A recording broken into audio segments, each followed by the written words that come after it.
𝓤𝓾𝓷𝓭𝓪 and 𝓤𝓷𝓲𝓼 for today's Sunday Pūjā chanting.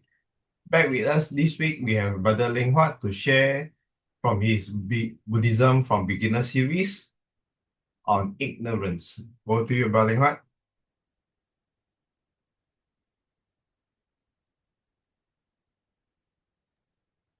Okay, thank you so much, Brother Terence, and thank you for the chanters for beautifully chanting the morning puja.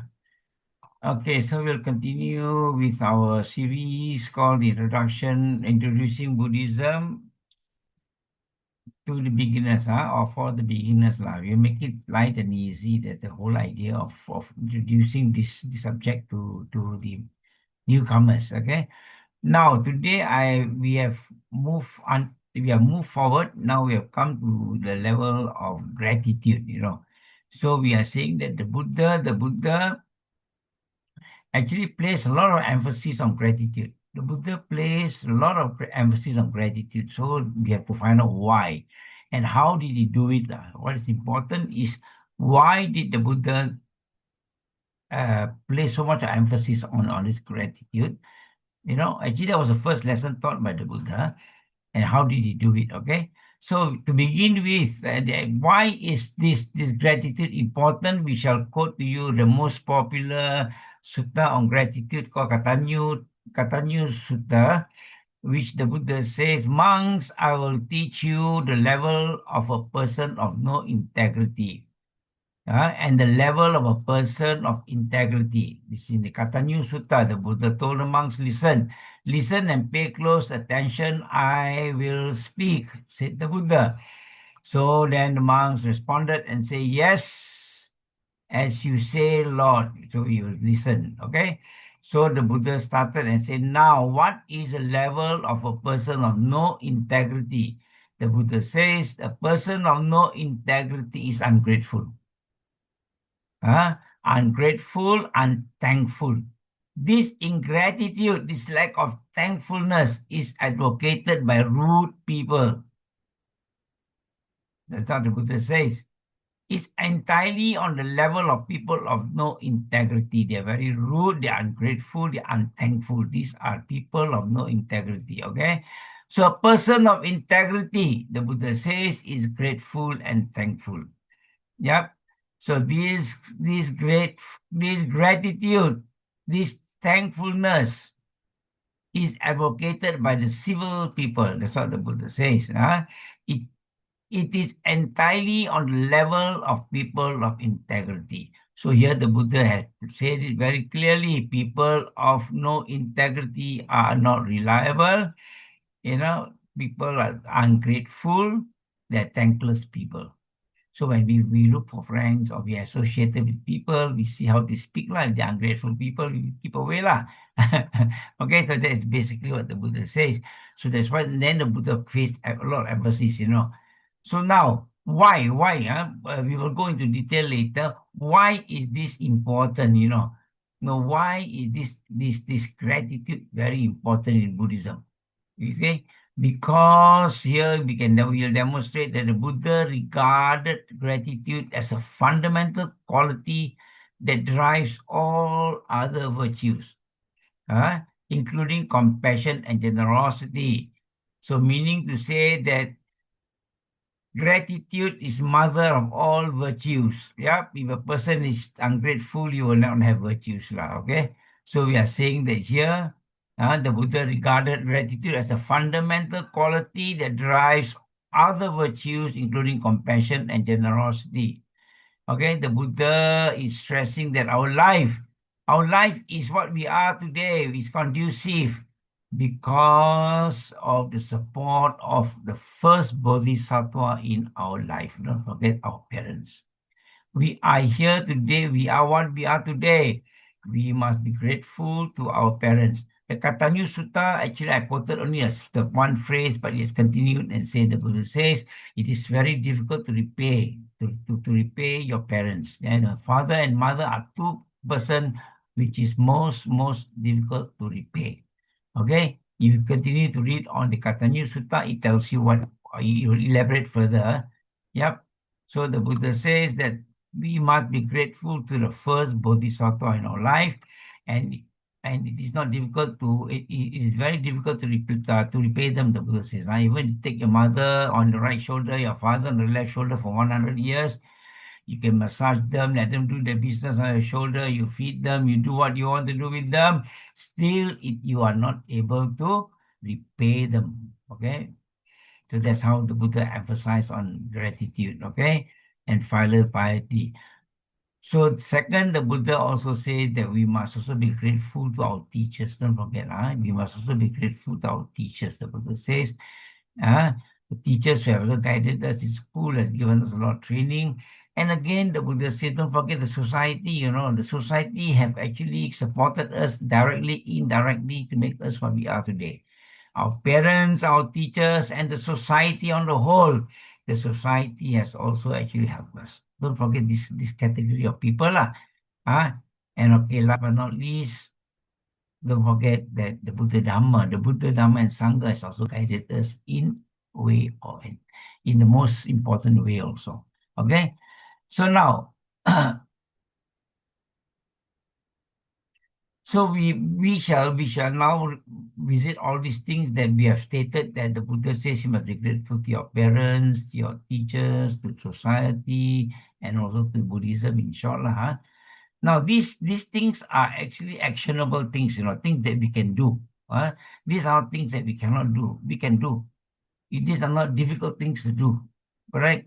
Now, so let us revisit some of these popular events. The Buddha himself has translated this into actions. The Buddha is not a person who talks and doesn't put things into action. That's why Buddhism, we say that Buddhism, we put more practice than the knowledge. Put the knowledge, whatever we have to practice. So the Buddha says, must put this to practice. These are not difficult things to achieve. Now, so let us revisit some of the popular events that the Buddha himself has actually followed this flow. The Buddha himself has been grateful to society, has been grateful to some people, grateful to his parents, so let us revisit the events. Okay, so now when the Buddha was enlightened, you see, when the Buddha was enlightened, the first week of enlightenment, the Buddha spent experiencing the bliss of Nibbana. What does that mean? That means he experienced living without this kind of attachment anymore. He's free from greed, hatred, and delusion. He's free from craving. He's free from attachment. So he's experiencing that life. Okay? So that's why we say experiencing the bliss of Nibbana the first week. The second week, the Buddha got up from his seat, moved away from the tree, a few feet away from the tree, and gazed the tree for 1 week without moving his eyes. He was gazing at the Bodhi tree, the Pipal tree, the Pipal tree which he sat under. And then he was enlightened there. That's why we give the name of that special Pipal tree as the Bodhi tree. So now he gazed at the Bodhi tree for 1 week without moving his eyes. Why? Because he was grateful to the tree. He was looking at the tree and thinking that the tree has given him shelter from rain and shine while he was actually seeking enlightenment. Okay? So he was very, very grateful to the tree. That was the first lesson we learned from the Buddha, gratefulness. He himself has demonstrated this. Like I've said, all these things are actionable. He has put it into action. So he moved away, then he gazed at the tree for 1 week, and that was the first lesson we learned from the Buddha, that is gratitude. So let us do that, okay? So, and then it became, now it became part of our tradition where we circumambulate the Bodhi tree and we do our puja under the Bodhi tree, all right? Now, the second thing the Buddha says, like we said, that the Buddha says that we are grateful also to our teachers, our parents. Now let's demonstrate how the Buddha remembered his teachers. Now, when he was enlightened and when he decided to share his Dhamma, when he decided that this Dhamma can be actually useful to many people with little dust in their eyes. So the Buddha, when he decided to dispense his sasana, to share his Dhamma, whom did he think first? His teachers. You see, he puts all this into action, he doesn't just tell us and he himself doesn't do, So the first two persons he thought was sharing his Dhamma when he was enlightened was his first two teachers called 𝓤𝓷𝓲𝓼𝓷 and 𝓤𝓷𝓾𝓷𝓭𝓪. Okay, so he was thinking of these first two teachers who guided him. So he says, I must share this with them.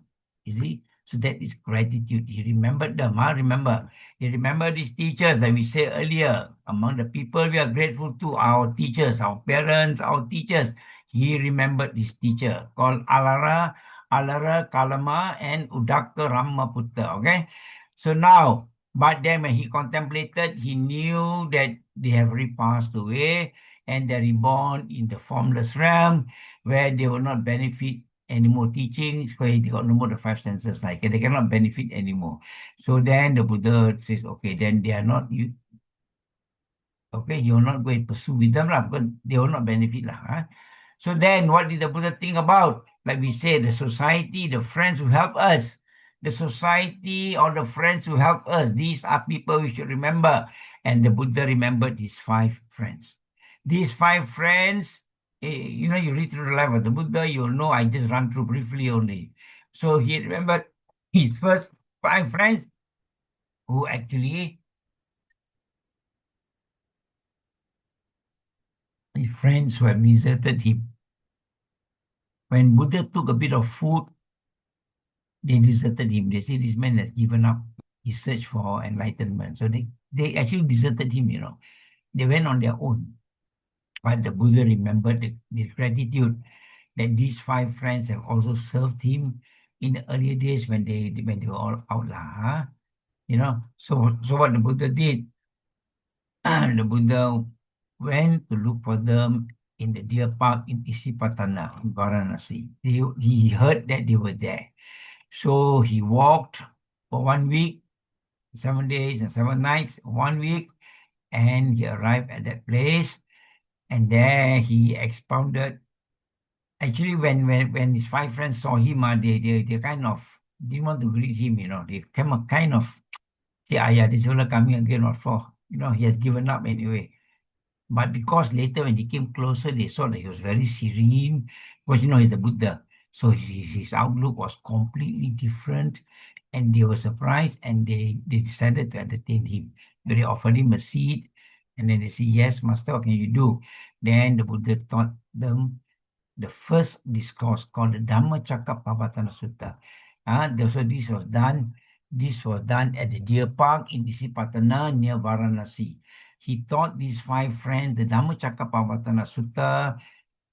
In English, they call it the turning of the wheel. Yeah.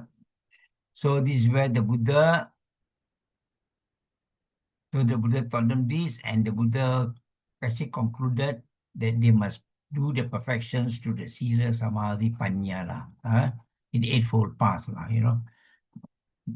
Okay.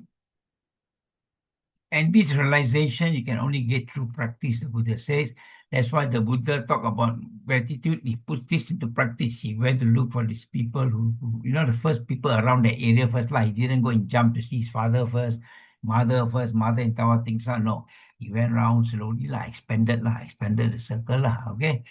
Then after that, also he thought of, don't forget, in life history of the Buddha, he thought of King Bimbisara.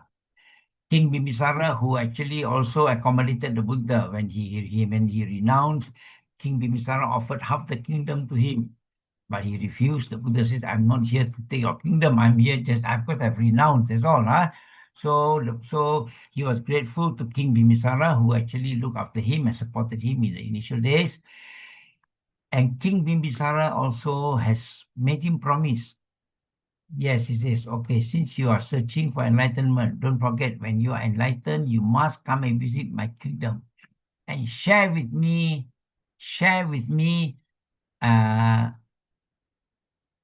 your Dhamma. Okay?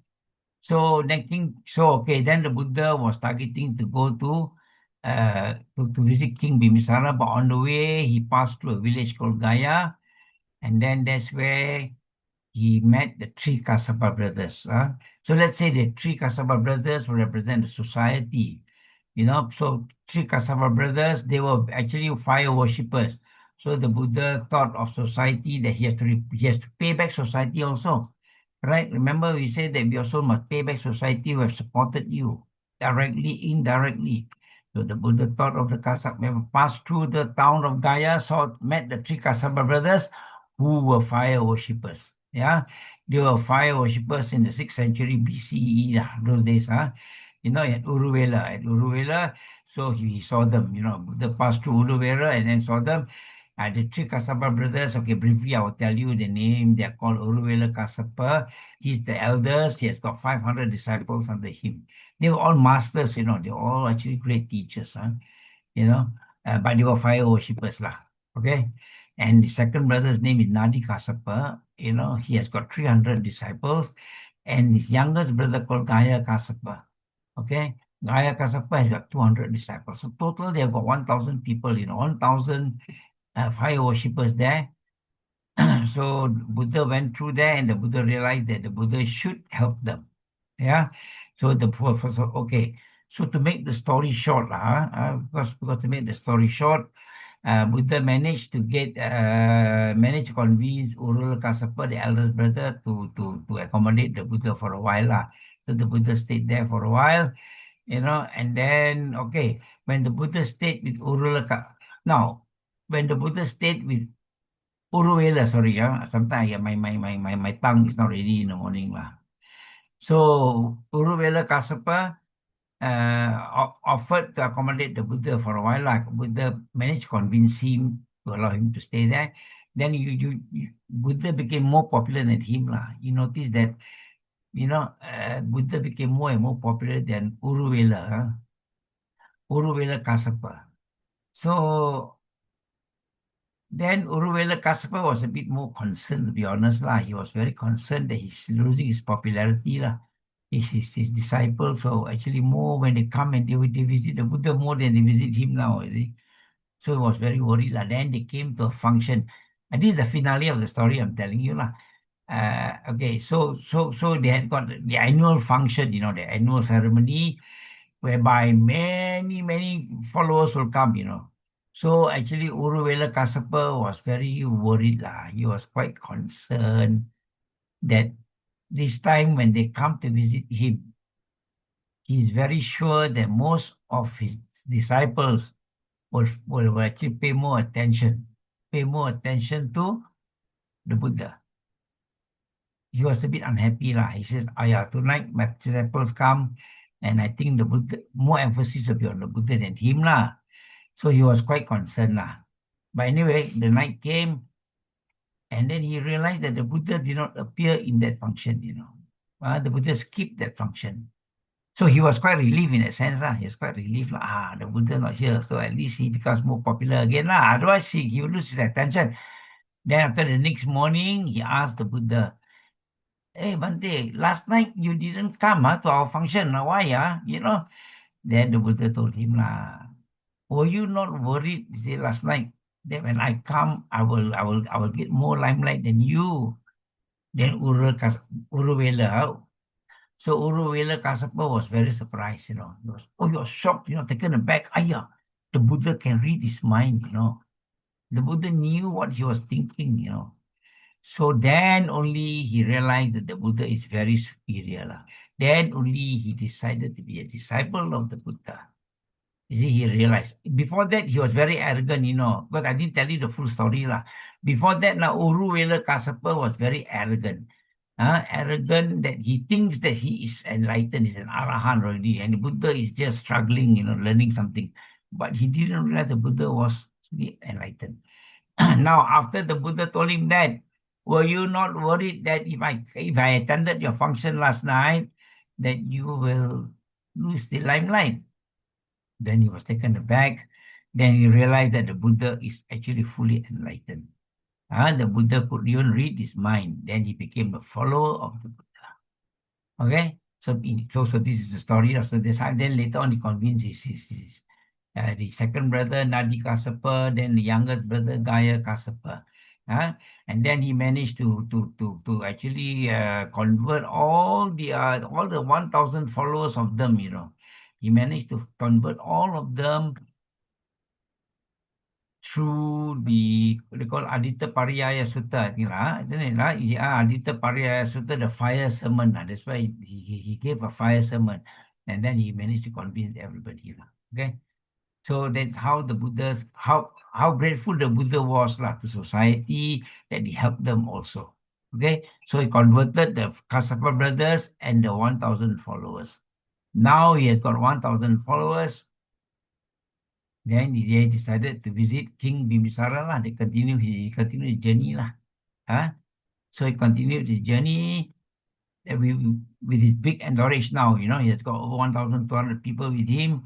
So they went to visit King Bimbisara. So King Bimbisara was very happy when he heard that the Buddha was in 𝓤𝓷𝓲. 𝓤𝓷𝓲 was the capital of Magadha then. Okay. So when he heard the Buddha was there, he was very happy. So he invited the Buddha to to the palace to offer dana to the Buddha and to listen to the sermon because he has made the Buddha promise that when you are enlightened, you must visit this place and share with me your sermon, share with me your Dhamma, because that was his last wish.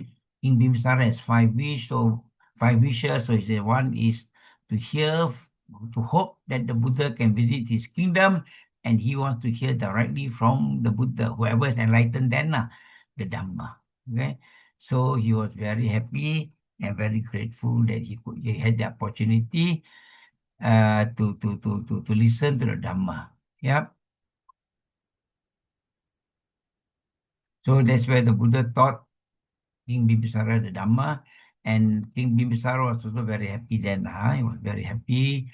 Then King Bimbisara also realized that he was staying so far away, So King Bimbisara actually offered to him 𝓤𝓷𝓲𝓼𝓷, the bamboo forest, or they call it, whereby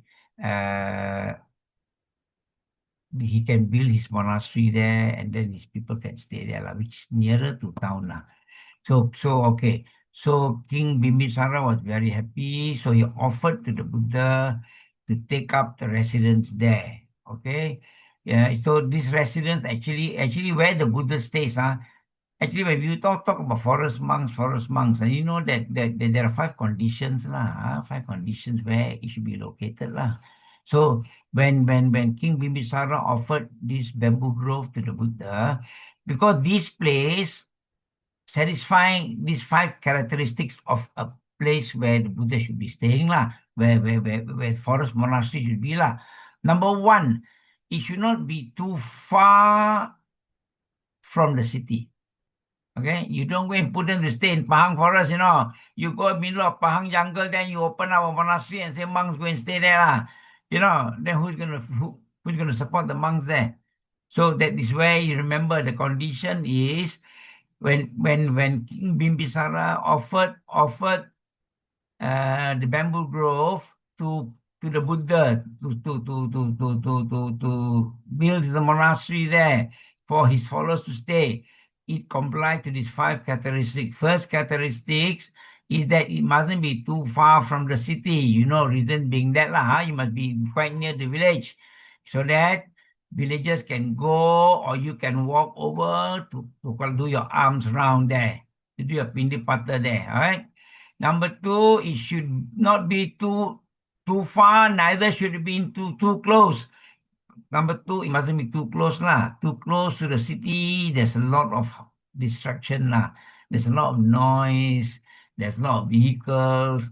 There's also a lot of distraction, they say So the second quality is that the monastery should not be too far, neither should it be too close. The second, and the third quality is the monastery should have roads going You don't put them in the monastery where it's not accessible Okay, so the monastery must have roads going in and out from the monastery so easy access for villagers to go and support you. Like I've said you don't go and throw them in the middle of Pahang jungle and then expect us to go there and do dana there every day Correct.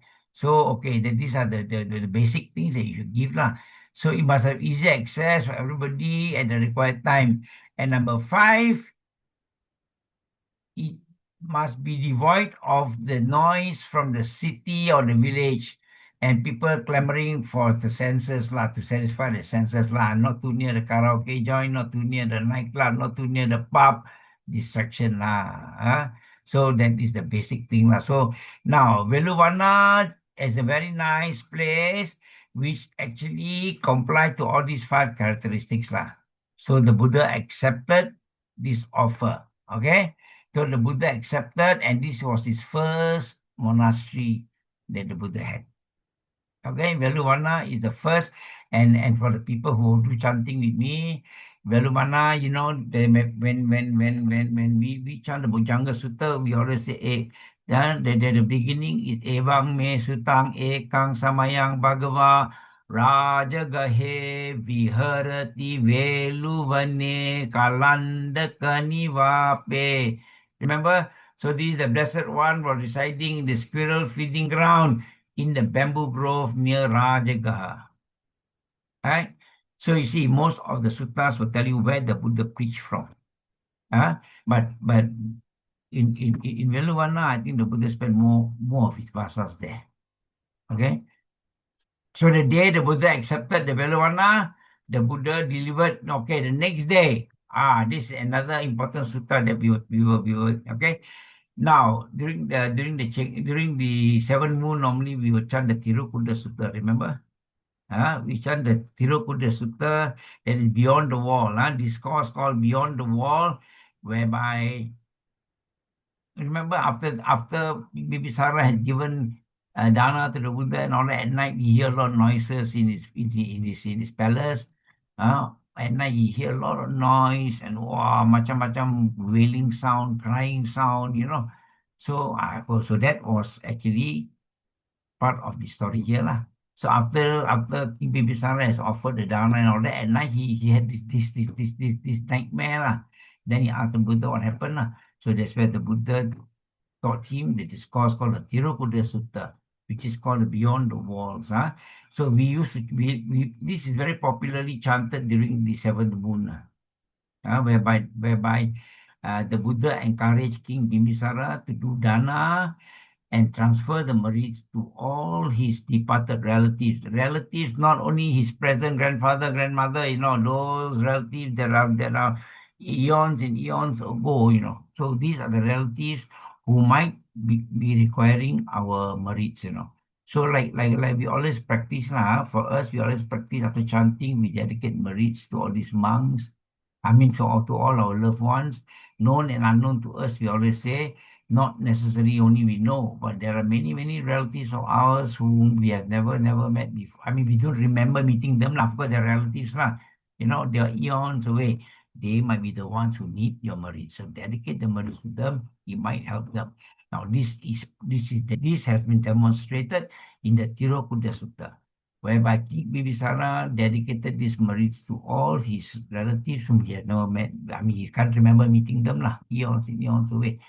Then they benefited.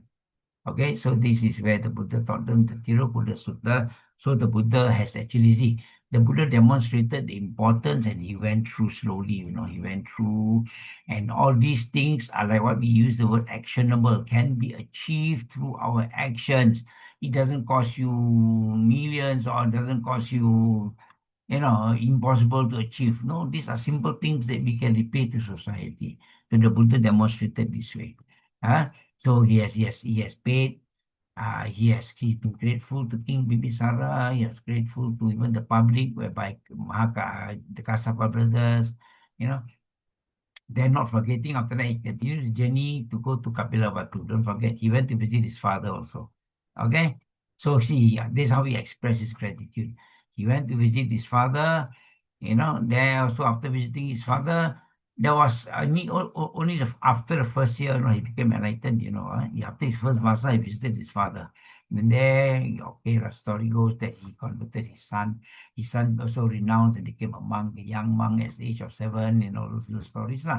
But the gist of it is he remembered his father also, and he went there to preach his father on 2 or 3 occasions, and he became a Sotapanna also. Okay. Then again here, another gratefulness he did was that Queen Mahapajapati, don't forget, his auntie who became his adopted mother, who looked after him, his foster mother who looked after him. Eventually, he also accepted her into the Bhikkhuni order. The Bhikkhuni order was started by his auntie or his foster mother. So this is what he had done, So he remembered all these things. Okay, I'm making it very short. I'm just cutting it down a bit. But I will continue this journey of gratitude in many series. We'll go into more details later. So just to show you how the Buddha has put his gratefulness into actions. He remembered his father also. He remembered his auntie, his foster mother. Okay. Then he accepted her into the Bhikkhuni order. The Bhikkhuni order was started because of his foster mother. And of course, don't forget now, he never forgotten his mother, His maternal mother, Queen Mahamaya, remember? So how did he he repaid her? He visited Tabatingsa heaven. Okay. Now the question is asked like that, why Tabatingsa heaven where the mother was born into Sita heaven, isn't it? Betul lah. The mother was born into Sita heaven and he went Tabatingsa heaven. But yes, the reason is simple lah. Tabatingsa heaven is where actually our Lord Saka is staying and many of these kings are all staying there. Right? And then it is easier for Tusita heaven beings to come down to Tabatingsa. Then Tabatingsa beings there going up to Tusita to listen to the sermon. It's not possible. A higher realm can visit the lower realm. Not lower realm visiting higher realm. No. So that's why for that reason, the Buddha chose to go to Tabatingsa heaven and preach his Abhidhamma there to his mother. Then the mother came down from Tusita heaven. Mother was reborn in Tusita heaven. This is a bit small confusion here. Sometimes we will say that the mother was born in Tabatingsa because he went up there to teach his mother. But actually the book says that the mother was reborn in Tusita heaven. But he went to Tabatingsa, which is one level below, to preach to his mother. Okay, so the only reason that we can think of is the mother from Tusita heaven can always can go down to visit Tabatingsa heaven. But the beings in Tabatingsa heaven cannot go up to visit Tusita heaven. And Tabatingsa is where the king of 33 is there. Lord Saka is there and all other kings are all there. Okay, so the Buddha went there and the Buddha spent that was his 7th year. After his 7th Vasa, he went there and he preached the Abhidhamma there for 3 months. And that benefited all the beings there. So he also remembered his mother. Okay, so here we will know that actually the Buddha has actually, when he was enlightened, he was grateful to all the support he had. He was very grateful. So he demonstrated, and this gratefulness is put into actions. Remember, Buddhism is not about knowledge. Buddhism is about putting into actions what we know. And let us know the life history of the Buddha and let this inspire us. I like the life history of the Buddha because it inspires us to do things that can be done. Things that we can achieve. No point just talking and talking and talking, but no, this is talking and doing. So the Buddha has put all his teachings into action on gratefulness. He has covered society, he has covered his parents, he has covered his mother, he has covered almost everything. He has repaid society. Okay. Okay. The important thing about Tabatingsa heaven actually, okay, this is just off the records is Sankasa whereby the Buddha ascended from Sankasa and actually the Buddha came down from Tabatingsa heaven from there also accompanied by Lord Saka and another king, King Deva. They actually ascended from Sankasa and came down Sankasa. Of course, they got beautiful steps, golden steps and silver steps and jewel steps and all those things. But today we visit Sankasa. It became one of the 8 important places to visit.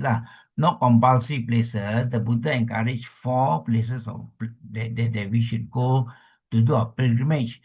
But Sankasa is included as one of the 8 interesting areas that we should visit, like interesting places. Okay, interesting, huh? The word is interesting places, lah. Not compulsory places, lah. But we have a chance to go to India. 4 compulsory places we go, lah. The birth, the enlightenment, the first sermon, and the passing away, lah. And there are 4 more interesting places or significant places we can visit also. Sankasa is one of them, lah. But you don't see the golden steps anymore there, lah. Okay, you don't see the silver stairs there anymore, lah. The jewel stairs all no more, lah. Okay. Okay, so with that, I think I have taken much of your time to talk about, to introduce to you uh, on gratitude, and gratitude, how the Buddha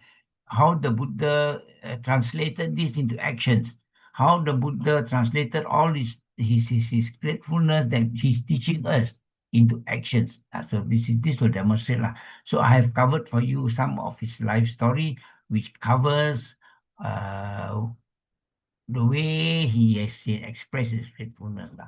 He pays back to society, he pays back to his parents, he pays back to everybody lah. Okay. We will continue in the next session, maybe a little bit more in depth on gratefulness lah. So with that, I think I'll say thank you very much for your time, and I hand it back to Brother Terence. Thank you, Brother Leng Huat, for today's sharing. I'll dedicate some marriage to all beings, whether they are seen or unseen. Akasatha ca bhummatha devanaga mahiddhika punyang tamanumuditva chiram rakkantu loka sasanang ettavata ca amhehi sampadang punya sampadang sabbe deva sabbe bhuta sabbe satta anumodantu sabba sampati siddhya. Idang me nyati nang hotu sukita hontu nyatayo. Idang me nyati nang hotu sukita hontu nyatayo. Idang me nyati nang hotu sukita hontu nyatayo. And aspirations.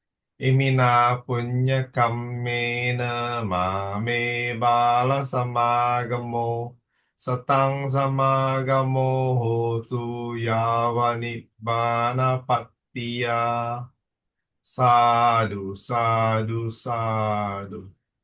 Thank you everyone for watching. For other videos, please visit the links below. Bye bye for now. See you all again next week.